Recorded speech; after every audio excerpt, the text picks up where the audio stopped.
The Phillips curve suggests there's an inverse relationship between inflation and unemployment.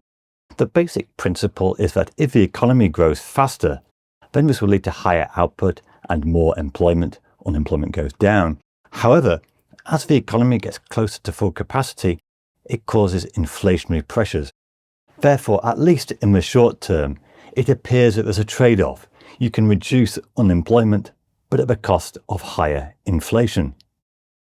An increase in aggregate demand will cause an increase in real GDP. Therefore, firms employ more and unemployment falls. But with lower unemployment, workers can demand higher money wages, which causes wage inflation. And of course, firms can also put up prices due to rising demand. Therefore, in this situation, we see falling unemployment, but higher inflation. However, monetarists are critical of this.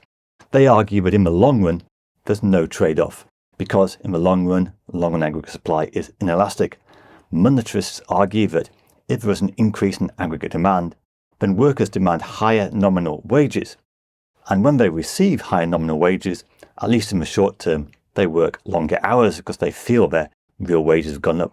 Their price expectations are based on last year. However, this increase in AD causes inflation, and therefore real wages stay the same.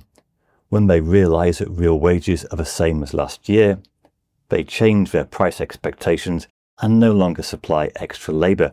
Real output returns to its original level and unemployment remains unchanged.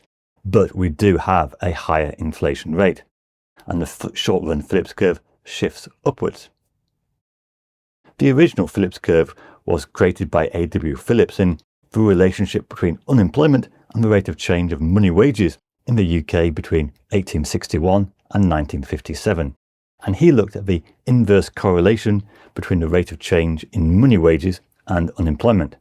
And this analysis was later extended to look at the relationship between inflation and unemployment. Now, in the 1950s and 1960s, there did appear to be evidence of this trade-off between unemployment and inflation. However, in the 1970s, the trade-off between unemployment and inflation seemed to break down. The UK and many other advanced economies experienced stagflation, rising unemployment and inflation both at the same time. Monetarists argue the problem was increasing money supply faster than growth led to wage inflation, a wage inflation spiral, and it didn't help to reduce unemployment, only caused more inflation.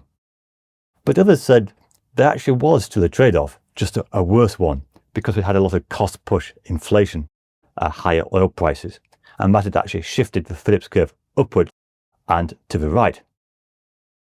But then in the late 90s and early 2000s, the trade-off between unemployment and inflation seemed to improve, helped by a low global inflation, globalization, cheap exports from China. Unemployment in the UK fell without any rise in inflation. And some argue that this period of stability ended the boom and bust cycles which caused that classic trade-off between inflation and unemployment. This shows UK inflation and unemployment with a very poor trade-off. Though it's also worth pointing out at the end of COVID, end of 2022, there was a rise in inflation and fall in unemployment. That was partly because people were spending more, but also cost-push pressures such as rising oil prices and supply constraints at the end of COVID. So where does that leave policy makers? Well, definitely in the short term, there can be a trade-off between unemployment and inflation. Central bankers have a target to get low inflation, but it may come at the cost of higher unemployment, at least in the short term. But in the long term, you need to look at more than just the trade-off between the two and think about supply-side policies or think about how to attain sustainable long-run growth without inflationary pressures. Thanks for watching. Do subscribe. See you soon.